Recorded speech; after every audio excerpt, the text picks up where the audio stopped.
Hello, I'm Brett Johnson, Managing Director of Quartile Property Network with a current property recommendation, the Minchinbury Winery.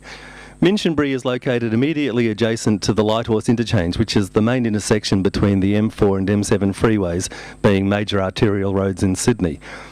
At that intersection is also located a new major business park called the Western Sydney Employment Hub, which is an area of some 1,500 hectares with further expansion of another near 1,000 hectares, which will ultimately house about 36,000 jobs. And that's a major change for this part of the world in the sense that it's bringing middle management and white-collar employment to Western Sydney, given that there are data centres and distribution centres and that kind of employment in the area.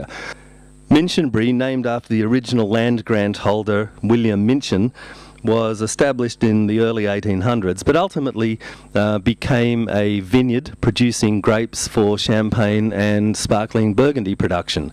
Penfolds, the winemaker, ultimately came to own that property from 1912, with comprising the entire suburb, some 300 acres under vines, and operated as a winery, a fully fledged winery, producing champagne until 1978. As Minchinbury as a residential suburb was only developed after 1978 when the Penfolds winery closed. Consequently, it's a young suburb, it's modern, it's neat and well kept, and has a very good feel about it. It presents particularly well.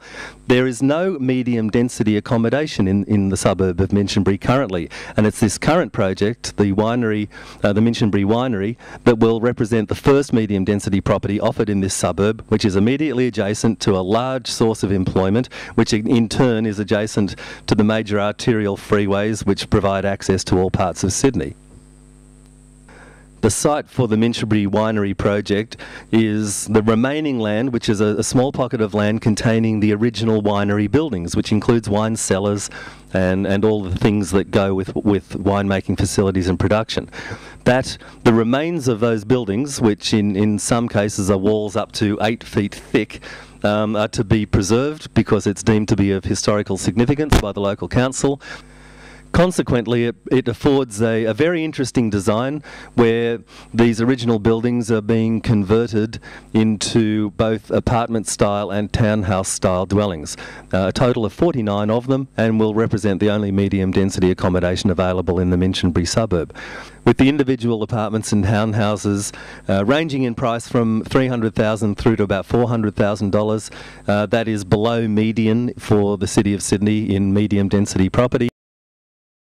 We've dealt with this developer on a couple of previous occasions in 2 buildings in Blacktown in particular, where our clients acquired many of the units in those projects. And we know he and his company Tesmar to be very good builders with attention to detail and, importantly, no dramas.